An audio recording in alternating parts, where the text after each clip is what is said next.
Glória a Deus. Pode sentar no seu lugar. E eu quero ministrar aos irmãos a respeito da visão da casa de Deus. Amém? Diga para quem está do seu lado, a visão da casa. Visão da casa.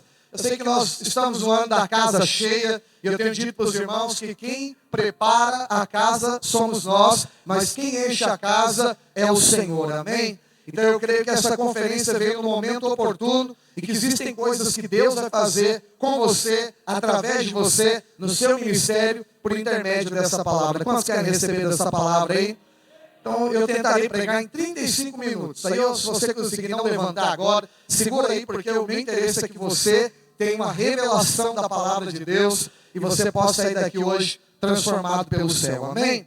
Então, a respeito da visão da casa, a gente, quando lê isso, nós já até falamos isso alguns anos atrás como igreja, pregamos durante o ano inteiro sobre a casa de Deus, mas eu confesso que nesse ano, Deus tem falado algo no meu espírito, que tem espantado meu coração a respeito da igreja. E eu creio que eu e você precisamos ter uma experiência gloriosa com a revelação de quem nós somos diante do Senhor, de que nós somos a igreja. E como eu falei a respeito desse livro Atraído pela Glória, existe uma glória maior reservada para a nova aliança. Existe um favor de Deus liberado sobre nós, mas para isso, nós precisamos ter a revelação de que é a casa de Deus. Diga aleluia.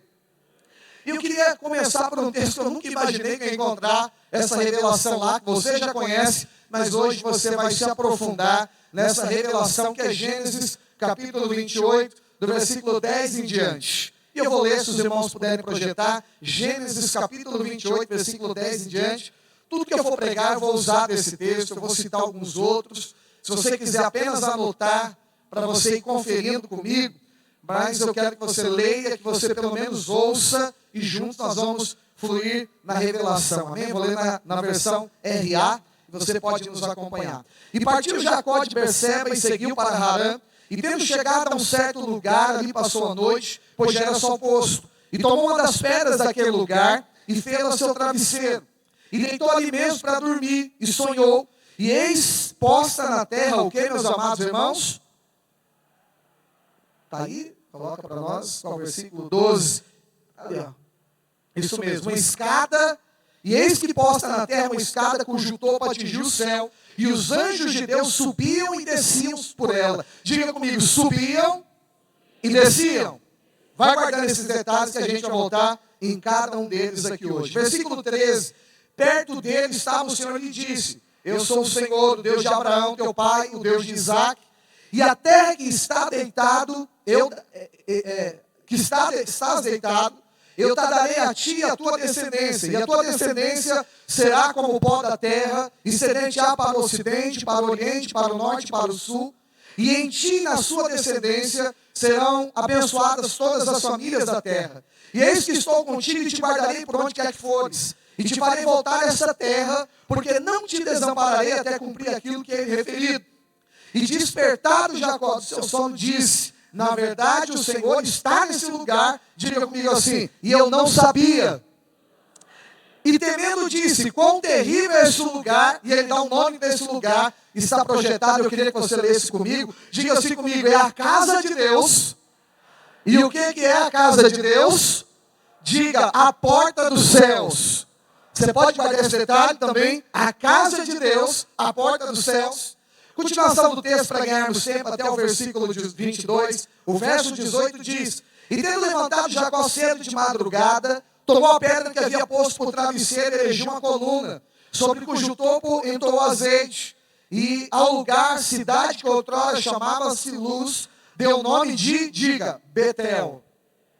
E fez também Jacó um voto dizendo, se Deus for comigo e me guardar nessa jornada que empreendo, e me der pão para comer e roupa para me vestir, de maneira que eu volte em paz para a casa do meu pai, então o Senhor será o meu Deus, e a pedra que erigi por coluna será o que, meus amados irmãos? A casa de Deus. E de tudo quanto me concederes, certamente eu te darei o dízimo. Diga, a casa de Deus. Preste atenção, você não vai ver nenhuma outra menção bíblica, casa de Deus, antes desse texto.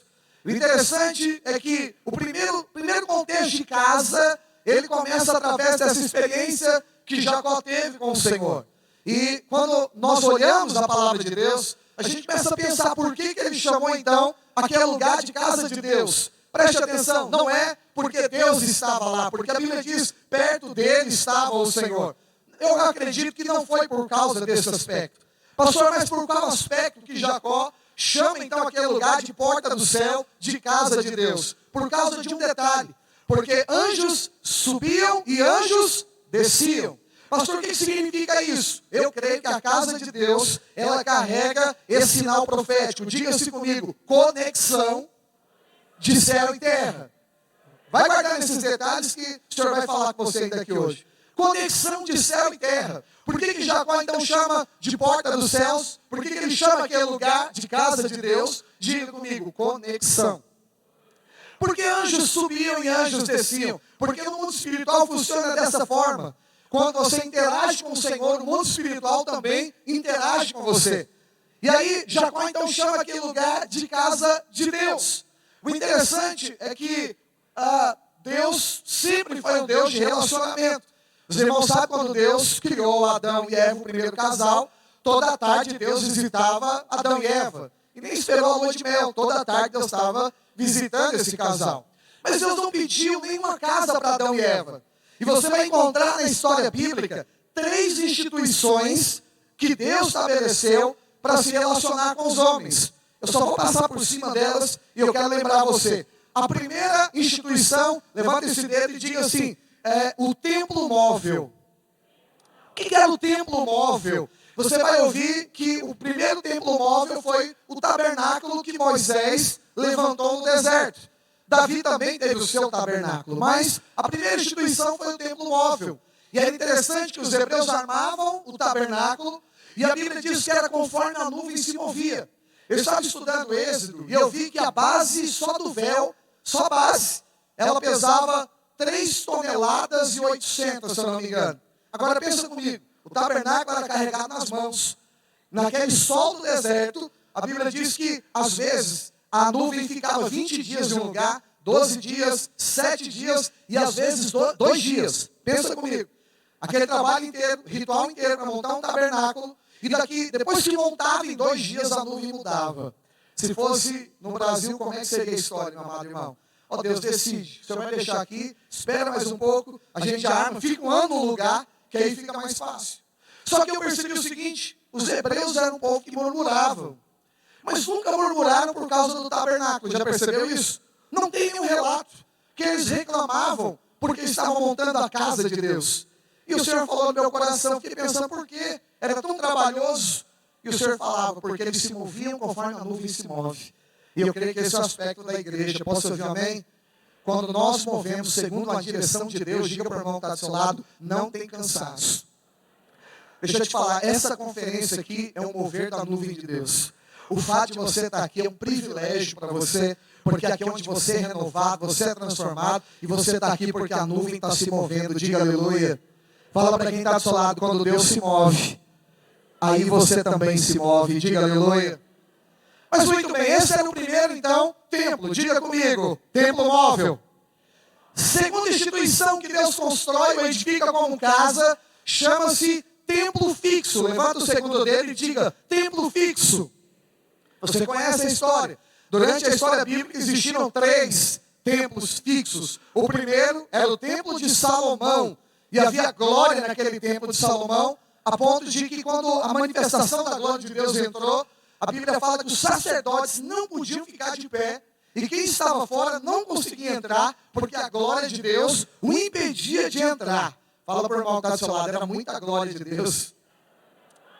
E esse então foi o quê? Esse foi o primeiro templo fixo, templo de Salomão. Os irmãos sabem que esse templo foi destruído, e agora, em Esdras capítulo 4, o templo é reconstruído, e agora ele ganhou outro nome. Era o templo de Zorobabel. Quantos lembram dessa história? 14 anos esse templo ficou parado, a edificação, e aí Deus encoraja Josué, o sacerdote, encoraja Zorobabel, o governador, justamente para a edificação desse templo. Então se estabelece o segundo templo fixo. Qual era o nome dele? Diga, templo de Zorobabel. Esse templo também é destruído e é reformado agora, já nos dias de Jesus. Mas antes de ele ser destruído, havia uma profecia de Ageu, e essa profecia em Ageu capítulo 2 dizia: a glória de qual casa seria maior que a primeira, irmãos? Diga comigo, a glória da... Todo mundo fala segunda casa, foi uma pegadinha. Nenhuma tradução bíblica diz segunda casa. A Bíblia diz: a glória desta última casa seria maior que a primeira.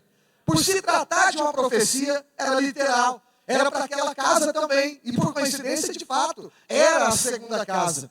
Mas a profecia anda. A Bíblia diz em Esdras 4 que os velhos choravam quando viam alicerce e os jovens pulavam de alegria. Por que aquela mudança de sentimento? É porque o jovem nunca tinha visto um templo. Então aquela estrutura era magnífica. Mas os velhos lembravam da profecia de Ageu. E a profecia dizia: a glória seria maior. E eles estavam olhando e falando: olha, pela estrutura, o de Salomão ainda é mais glorioso. E a Bíblia diz que eles choravam. Então qual era a profecia? Era literal, era para aquele tempo. E era para aquela casa. Aquela até então era a última casa. Só que esse templo, ele foi destruído. Diga para o irmão que está do seu lado: profecias andam. E agora ela vai se cumprir mais uma vez lá na frente. Entra agora, dentro da segunda instituição, o terceiro templo. Diga, o templo do rei Herodes. Lembra desse templo? Foi um dos mais famosos que existiu. E a Bíblia diz então que, de fato, a glória de Deus entrou naquele templo, porque foi justamente nesse templo que Cristo, que é a glória de Deus, entrou. Você deve lembrar dessa história. Porém, quando Jesus entra nesse templo, ele diz uma palavra. E ele fala: eu vou destruir esse templo e eu vou construir outro em 3 dias. O que Jesus estava falando aquele dia? Jesus já estava sinalizando a terceira e última instituição. Então, qual foi a primeira instituição? Diga: templo móvel, templo fixo, e agora vai entrar a terceira e última instituição estabelecida por Deus para se relacionar com os homens. A Bíblia diz no livro de Atos, eu não vou ler o texto, mas eu vou só citar para os irmãos, em Atos capítulo 7, versículo 44 até o 49, precisamente o versículo 48, diz que Deus não habita em casas feitas por mãos humanas. Você pode só guardar esse detalhe comigo? Diga: Deus não habita em casas feitas por mãos humanas. Então, qual é a prerrogativa de Deus para residir? Não pode ser feito casa com mãos humanas. Precisa ser uma obra espiritual. E eu quero só lembrar para os irmãos que eu estou falando do conceito de casa de Deus, que a primeira menção foi em Jacó, nós vamos voltar no texto. E eu estou te contando de 3 instituições. A primeira que é o templo móvel, que é o tabernáculo. E nós estamos por enquanto na segunda, falando dos 3 templos que existiram: Salomão, Zorobabel, e agora no lugar desse é retificado o templo de Herodes, o qual Jesus entra. Jesus entra e agora ele fala da terceira instituição. E ele diz o seguinte: eu vou destruir essa casa e construir outra em 3 dias. Os judeus e os fariseus ficaram loucos, porque eles falavam: como é que você se atreve a falar isso? O grande Herodes demorou, acho que 46 anos ou 26 anos para construir esse templo. E você disse que destruiria e construiria outro em 3 dias. Interessante é que o texto diz que Jesus, quando falava isso, estava se referindo ao seu próprio corpo. Guarda esse detalhe também. E aí a Bíblia diz então que a partir daquele contexto se estabelece agora o contexto da nova casa. A forma de Deus residir na terra muda a partir desse contexto. Porque Jesus morre e a Bíblia diz que o véu ele rasga de cima a baixo, significando que a partir dali Deus está mudando o seu nível de relacionamento com os homens. Aí entra aqui a terceira instituição. Levanta 3 dedos e diga: o templo vivo. O templo vivo. Não, pastor, mas Jesus falou aqui que ele vai destruir essa casa e ele vai construir outra. E diz que ele está se referindo ao seu próprio corpo. Vamos entender isso? Abre aí Efésios capítulo 1, versículo 22 em diante. Ali se estabelece então a terceira e última instituição. E aí diz o texto: e pôs todas as coisas debaixo dos seus pés, para ser o cabeça sobre todas as coisas, o deu o que, meus amados irmãos? Diga: a igreja.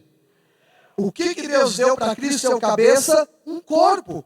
Qual é o nome desse corpo? Diga: igreja. Você já vai entender. Versículo 23 diz: o qual é o seu corpo, a plenitude daquele que tudo enche em todas as coisas. Então preste atenção, quando Jesus se refere ao seu corpo, agora a Bíblia está dizendo, em Efésios capítulo 1, versículo 22, que Deus deu um corpo para Cristo. Fala para o irmão que está do seu lado, a igreja. A igreja. Olha o que diz Hebreus capítulo 3, versículos 5 a 6. E Moisés era fiel em toda a casa de Deus como servo, para testemunho das coisas que haviam de ser anunciadas. Cristo, porém, como filho em sua casa, o que termina o texto dizendo? A qual casa? Diga, somos nós. Qual que é a última casa? Fala para o irmão que está do seu lado, a última casa somos nós. A Bíblia diz, se guardarmos firme até o fim, a ousadia e exultação da esperança. Preste atenção, a casa de Deus muda de conceito na nova aliança. Na nova aliança, Deus não tem mais um CEP. Olha para o irmão que está do seu lado e diga, agora Deus tem um CPF. Deus não reside mais nos templos. Deus reside agora no templo. Fala para o irmão que está do seu lado, você é a última casa. Qual era a profecia de Ageu? A glória da última casa seria o que, meus amados irmãos? Maior do que a primeira. Deixa eu te perguntar, qual que é a última casa e a última instituição? Levanta a mão para o céu e diga, a última casa somos nós. A profecia então andou, e a profecia chega até agora. A glória da última casa seria maior do que o quê? Do que a primeira. E qual que é a última casa? A última casa somos nós. A última casa é a igreja. Por isso que Paulo diz, 2 Coríntios 3, se houve glória no ministério da condenação, que é da velha aliança, e muito maior proporção de glória haverá no ministério da justiça. Levanta a mão para o céu e diga, se houve glória na casa antiga, haverá maior glória na última casa. Diga, se teve glória nas primeiras casas, haverá uma maior glória na última casa. E quem que é a última casa, igreja? A última casa somos nós. Agora você pode repetir de novo, seu irmão. Fala, meu irmão, Deus não tem mais um CEP. Deus tem um CPF. Ele reside dentro de você. Diga aleluia. Você é o novo CEP de Deus. A glória de Deus agora reside na sua vida. Pastor, por que o senhor está pregando isso aqui hoje? Porque eu só quero te lembrar do conceito de casa de Deus. Se há anos de casa cheia, eu preciso ter uma revelação na nova aliança a respeito do que é a casa de Deus. E nesse primeiro momento eu estou te dizendo que a casa de Deus somos nós. E que recai sobre nós um nível de glória maior, de manifestação maior, de glória de Deus para a nossa vida.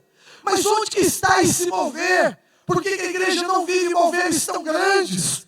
A gente é espantado com algo que está acontecendo nos Estados Unidos nessa semana, e uma adoração que não parou mais.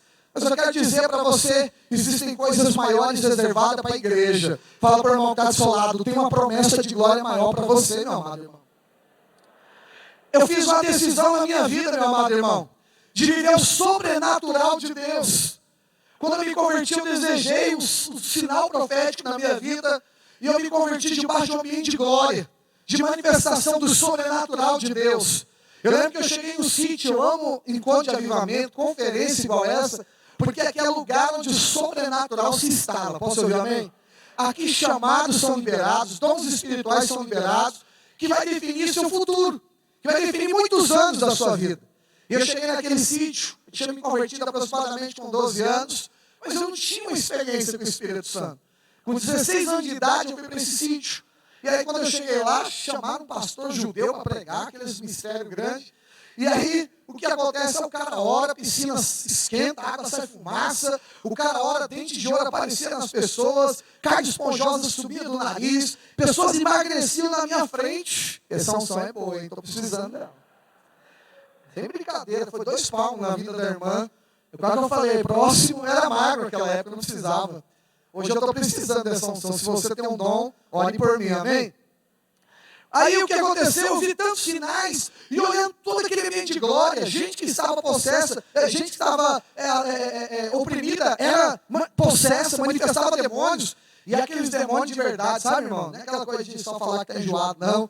corri igual um porco, assim, no meio de todo mundo. Imagina, novo convertido, poder de Deus comendo a solto ali, e um cara correndo igual um porco no chão, fazendo barulho. Eu falei, meu Deus. E aquele dia era tanto milagre, gente querendo unção para um lado, tanta manifestação acontecendo, e eu não sentia nenhum arrepio. Eu fiquei tão chateado. Falei, meu Deus, o Pentecoste acontecendo aqui, mas não acontece nada comigo. E aí você fecha o olho, sabe aquela lágrima que só sai de angústia, que só sai pelo olho só? Quem já chorou pelo olho só? É lágrima de angústia. Você está chorando porque ele não está chorando. Entendeu? É mais ou menos assim. Eu triste demais. Falei, meu Deus do céu. Saiu uma lágrima, quase que eu colocava um pouco desse lado também para ver se quebrantava. E aí, de repente, falei, não estou sentindo nada. De repente, irmão, eu sinto uma sandália entrando nos meus pés. Foi algo tão real, mas tão real, que eu abri os olhos. Porque eu sentia, era como se ela tivesse apenas essa entrada no dedão, e ela encaixava atrás. Quando encaixou na parte de trás da frente, eu fiz isso. E eu abri o olho, porque era muito real. E continuei sem sentir nenhum arrepio. E eu virei para o irmão que estava lá, mais experiente, estava mais chorando, cantando louvor. Eu falei, isso aqui deve conhecer coisas do céu. Eu falei, irmão, aconteceu isso. Ele falou, hoje você recebeu a sandália de proclamação do Evangelho da Paz. Eu falei, que bacana, o que é isso? Aí eu fui ler na Bíblia, Efésios 6. E eu descobri que era uma armadura, parte da armadura do soldado romano. E era para dar estabilidade, para que ele defendesse e ele guerreasse. A partir daquele dia eu fui cheio do Espírito Santo e nunca mais eu retrocedi. Eu vou fazer 40 anos, dia 25 de fevereiro agora, e essa parte é uma mensagem subliminar. Você pode dar o presente, amém? Mas eu vou fazer 40 anos de idade. Deve ter, não sei, sou bom de conta, 20 e poucos anos já esse negócio. E essa experiência marca a minha vida até os dias de hoje. De lá até aqui eu fiz uma decisão. Eu quero ser cheio do Espírito Santo todos os dias da minha vida. Eu comecei a buscar o ministério profético, o ministério da palavra, os dons de cura. Eu falei, Deus, eu quero andar a partir de hoje debaixo do sobrenatural. E quando eu vivi essa experiência, quando eu fui atingido pelo Espírito Santo, eu percebi o sobrenatural sendo liberado de maneira espontânea. E eu queria dizer para os irmãos que essa unção vai ser liberada agora sobre você aqui, porque nós somos a igreja. E o Senhor tem colocado em encargo no meu coração de que a igreja viverá e manifestará o sobrenatural nesses últimos dias. Por causa de que o Senhor está dizendo isso? Porque a Bíblia fala que a glória da última casa seria maior do que a da primeira. Portanto, eu e você somos a última casa e precisa existir um nível de glória maior sobre a nossa vida. Diga aleluia. E eu tenho dado lugar para o Espírito de Deus manifestar de maneira assim, sabe que você não está programando? E aconteceu algo muito louco lá na igreja, porque no momento de apresentar a criança, você não vai orar por cura naquele momento. É apresentar a criança. E aí eu estou apresentando a criança, o Espírito de Deus falou, estou curando essa criança aqui. E aí a gente fica meio desencorajado, porque não está no script, né? Geralmente precisa de um apelo, de uma música. Aliás, o irmão não quis tocar a música para mim. Dia do Apocalipse está chegando, fique em paz, irmão. Brincadeira. Mas galardão, não é, meu amado irmão? Então preste atenção. A Bíblia fala que o Senhor vem sem demora, o que sonda mente e coração, retribuirá a cada um segundo as suas obras. Consegue pegar o contexto? Ele sonda o quê? Mente e coração. Até o que você pensa e até o que você valoriza vai ter galardão para você. Diga aleluia. Então capricha nos pensamentos aí na hora da palavra aqui. Amém, irmão? Mas volta aqui para o contexto. E aí a pessoa estava aqui, eu desencorajado, falei assim, olha, a unção de cura aqui. O Espírito Santo falou, não, é sobre essa criança que eu estou curando. Aí na hora eu falei assim, pode ser todo mundo. Eu tenho uma palavra de Deus para essa criança. Eu falei, mãe, eu não sei porquê, mas eu ouvi. Ela estava com uma criança de 4 anos de idade no braço. Eu ouvi a sua filha gritando e ela reclamando de uma dor no ouvido. E ela começou a gritar assim, mãe, dói muito. O Senhor me deu a frase que ela gritava. Era como se em frações de segundos eu conseguisse ver e perceber o que estava acontecendo. E foi interessante, porque Deus deu o diagnóstico. Falou, e ela está assim por causa de uma sinusite que ela tem desde bebezinha. Quando eu falei isso, a criança começa a chorar, sai uma secreção gigantesca, mas muito grande, e cai no chão, bem em cima do palco.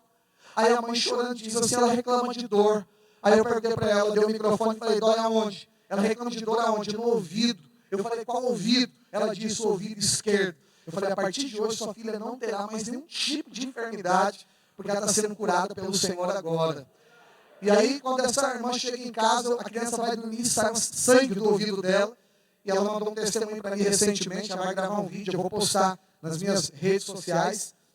E ela disse o seguinte: pastor, desde aquele dia que saiu sangue, minha filha nunca mais reclamou de dor. E há um tempo atrás, Deus fluiu demais com o dom de cura através da minha vida. Mas a gente tem o que a gente foca. Eu comecei a focar em outras coisas, parei de fluir no dom de cura. E o Senhor sempre falando nesses últimos anos, para você voltar a fluir no sobrenatural, é para você voltar a fluir de novo, debaixo da unção de cura. Falei, Senhor, eu estou debaixo de uma unção profética, como que eu vou? Eu preciso então dessa nova ousadia, de pés desentortarem, coisas tão grandes de acontecer, irmão. Pessoas serem curadas, pernas crescerem, tanto sobrenatural. Eu falei, Senhor, tá bom, eu quero de volta isso na minha vida. E o Senhor está manifestando isso através do ministério profético. Eu nunca vi isso. Então, quando eu estou pregando, Deus me revela a doença das pessoas. O porquê que ela está sentindo determinada coisa, como na vida daquela criança. Isso edifica a fé da pessoa que está ouvindo do outro lado. Porque você falar que alguém vai ser curado, a pessoa já crê. Mas você revelar qual é a doença da pessoa, se ela tem te contado nada no lugar, isso é mais edificante ainda. Pastor, por que o senhor está contando isso? Eu só estou para contar que essa unção está sobre a igreja. E que você é a igreja. Moisés foi fiel como servo na casa de Deus. Cristo foi fiel na casa de Deus, cuja casa somos nós. O que eu quero falar é o seguinte: Efésios capítulo 1, versículo 22. Quantos creem que Cristo tem toda a autoridade no céu, na terra e debaixo da terra? Quantos creem? Muito bem. Toda a autoridade foi dada a quem? A Cristo. Olha o que Efésios 1, 22 está dizendo, irmão.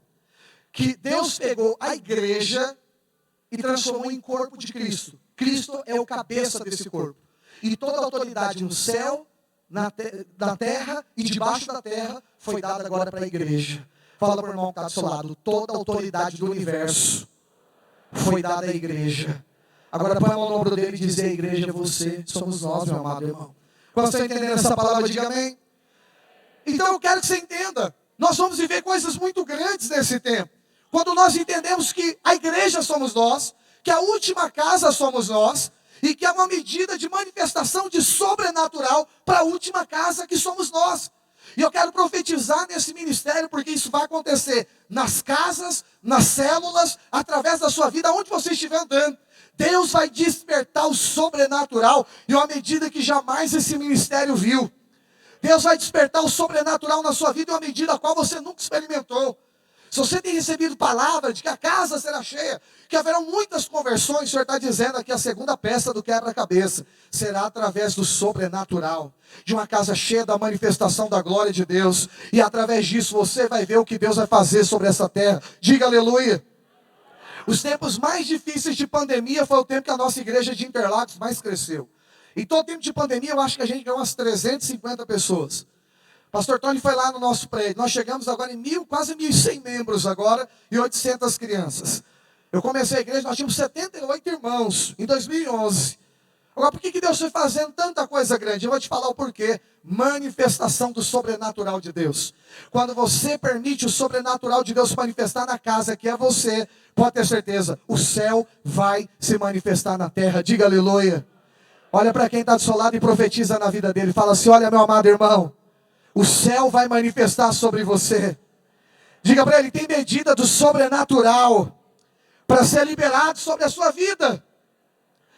Então, qual é a última casa? A última casa somos nós. Interessante, mais um texto que eu queria ler, está no Evangelho de João. João capítulo 1, versículo 45, você já deve ter lido sobre a história de Natanael. E a Bíblia diz algo interessante, se puder projetar, Evangelho de João, capítulo 1, versículo 45, eu vou ler e você pode ouvir. E Felipe encontrou Natanael e disse: achamos aquele de quem Moisés escreveu na lei, e a quem se referiam os profetas, Jesus, o Nazareno, filho de José. E perguntou-lhe Natanael: de Nazaré pode sair alguma coisa boa? E respondeu Felipe: vem e vê. Segura o dedo aí nesse texto. Eu acredito que isso aqui é a maior ferramenta de evangelismo. Você precisa evangelizar no sobrenatural, amém? Assim que você precisa convidar a gente para a sua célula. O que vai acontecer lá? Você vai dizer: olha, vai lá e você vai ver o que vai acontecer. Quando você convidar alguém para o encontro, é assim que você faz, não é? Vamos para o encontro, lá para o retiro. Como é que você fala? A pessoa fala: o que vai acontecer lá? Nem te conto, vai lá que você vai ver. Deixa eu dizer algo, através da sua vida, o sobrenatural vai se manifestar de uma maneira tão poderosa, e você vai declarar para as pessoas: olha, se você só vem, que você vai ver a manifestação do sobrenatural. Diga aleluia. Eu declaro as suas células, as reuniões de célula, a reunião de culto, serão lugares que você só vai chamar a pessoa e falar, só entra para você ver o que vai acontecer aqui. A glória da última casa vai se manifestar. Diga aleluia. Vamos continuar o texto, versículo 47. Olha o que acontece aqui. Jesus viu Natanael aproximar-se e disse a seu respeito. Agora que acontece uma palavra profética. Jesus agora profetiza sobre a vida de Natanael, liberando a palavra de conhecimento. E eis, aí Jesus diz, versículo 47, Jesus viu Natanael aproximar-se e disse a seu respeito, eis um verdadeiro israelita e que não há dolo. E perguntou Natanael, de onde que me conheces? Aí já hora veio o drama aqui. De onde que o senhor me conhece? Respondeu Jesus, completa a profecia. Aprenda com Jesus, amém? Antes de Felipe te chamar, eis que eu te vi quando estava debaixo da figueira. Quem era Natanael? Jesus disse, o verdadeiro judeu. Eu pergunto para você, judeu chama Jesus Senhor? Diga não, pode colar aqui. Eu vou perguntar de novo, judeu chama Jesus de Senhor? Não. Judeu chama Jesus de mestre? Não. Chama Jesus de filho de Deus? Piorou, é blasfêmia. Mas olha o que acontece agora que o judeu converte. Diz a palavra de Deus assim, Natanael diz, de onde que me conhece? Respondeu Jesus, antes de Felipe te chamar, eu te vi quando estava debaixo da figueira. Aquilo foi tão impactante, que exclamou Natanael dizendo, mestre, tu és o filho de Deus, tu és o rei de Israel, diga aleluia. Chamou então Jesus de quê? Mestre, filho de Deus, ainda chamou de rei de Israel. Pegou a mensagem dos demais evangelhos, colocou tudo de uma vertente só. Agora o versículo 50, Jesus diz, ao que Jesus lhe respondeu, porque eu te disse que te vi debaixo da figueira, agora você crê, Natanael? Aí ele termina dizendo algo, mas deixa eu concluir algo aqui com você antes. Aquilo foi uma profecia. Estudiosos dizem que aquela frase, eu te vi debaixo da figueira, antes de Felipe te chamar, não era que Natanael naquele exato momento estava sentado debaixo de uma figueira. Há quem diz, há estudiosos que dizem, que Natanael, na época que que Herodes estava perseguindo crianças, Natanael foi escondido naquela época, debaixo de uma figueira, para salvar a sua vida, e que aquela história se repercutiu por muitos anos. Se é verdade, verídico ou não essa história, eu creio que seja, porque só de revelar debaixo da figueira já é um ânimo, é ou não é, meus amados irmãos? Mas agora contar da história do que aconteceu, para essa conversão chegar nesse nível, eu estou achando que esse negócio foi profundo mesmo. Natanael ficou tão espantado que aquela história era conhecida demais, e a Bíblia diz, ele falou, verdadeiramente tu és o filho de Deus, o Senhor é o rei de Israel, mestre. O que aconteceu ali? O dom profético produziu algo que trouxe conversão para Natanael. Paulo diz isso. Quando você profetiza, chega um incrédulo e você revela o coração, como é que termina o negócio? O cara se ajoelha e ele diz, verdadeiramente, o quê? Deus está nesse lugar. Eu creio que esse é o aspecto do profeta da nova aliança. O profeta da nova aliança, as pessoas não falam, tem profeta nesse lugar. Elas dizem, o Senhor está nesse lugar.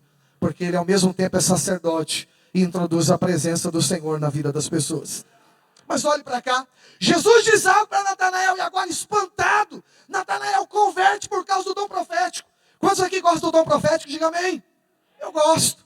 Pastor Aloysio nos ensina que Deus sempre nos levantará no presente, falando a respeito do nosso futuro. Você sabia disso? Quantos já chegaram desanimados à reunião, querendo desistir? E aí Deus usou o irmão e falou, o Senhor disse que ama você. E aí deu uma palavra profética na sua vida. Como é que você ficou naquele dia? Animado. Você nem ia liderar mais, mas você falava naquele dia, nunca mais eu vou deixar de liderar. Você naquele dia falou, olha, nunca mais eu vou parar. Por quê? Aconteceu alguma coisa aquele dia? Não. Deus apenas te levantou no presente falando a respeito do seu futuro.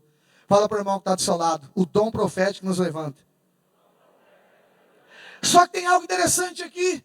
É o que Jesus conclui a história com Natanael. Se os irmãos do louvor já quiserem subir aqui, eu queria concluir essa história junto com você. Jesus traz a maior revelação da casa de Deus no final desse texto. Quantos lembram? Vamos lembrar aqui o aspecto da casa de Deus. Deus começa falando através de Jacó. O aspecto profético da casa de Deus é conexão de céu e terra.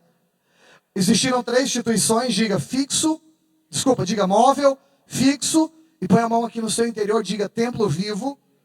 Jesus agora está dando uma profecia para Natanael, e está dizendo para esse cara: Natanael, eu vi você quando estava debaixo de uma figueira. Natanael fica espantado, se converte. Olha o que Jesus diz, versículo 50. Ao que Jesus lhe respondeu: porque eu te disse que te vi debaixo de uma figueira, agora você crê? Ou seja, porque eu dei uma profecia, você converteu? Legal. Jesus conclui dizendo: pois maiores coisas a esta verás. Diga comigo: coisas maiores do que o ministério profético nós veremos. Diga: coisas maiores do que o sobrenatural nós veremos. É Jesus falando, é para mim, é para você aqui hoje. Deixa eu te perguntar: o que é maior do que esse sobrenatural que Jesus está prometendo que nós, representado aqui por Natanael, nós iremos ver? Leia comigo o final do texto, aleluia. Você pode ler só o versículo 51 comigo? Fica de pé no seu lugar. Você tem que ler de pé para o Espírito Santo dar revelação para você. Eu já recebi essa revelação, e eu vim aqui para você receber essa revelação. Pastor, o que é maior que nós veremos na nova aliança? Diz a palavra de Deus: e acrescentou Jesus dizendo: em verdade eu vos digo. Digo o que, meus amados irmãos? Que vereis o que? O céu aberto. Vai lembrando da visão de Jacó, amém? E vereis o que? Céu aberto. E o que vai estar acontecendo? Anjos de Deus fazendo o que, meus amados irmãos? Subindo e descendo sobre quem? Sobre o Filho do Homem. Aleluia. Pode aplaudir ao Senhor se você entendeu. Jesus está dizendo aqui: existe algo maior do que a manifestação do tabernáculo. Existe uma glória maior do que entrou no templo de Salomão, de Zorobabel e do rei Herodes. A Bíblia está dizendo aqui que a glória da última casa, ela seria maior do que a da primeira. E aqui o Senhor Jesus está dizendo: Natanael, você vai ver algo maior do que os dons proféticos, do que a palavra de conhecimento, do que os dons sobrenaturais. Pastor, o que é? Nós veremos a igreja, a porta dos céus. Nós veremos os céus abertos, e nós veremos os anjos subindo e os anjos descendo sobre o Filho do Homem. Diga aleluia.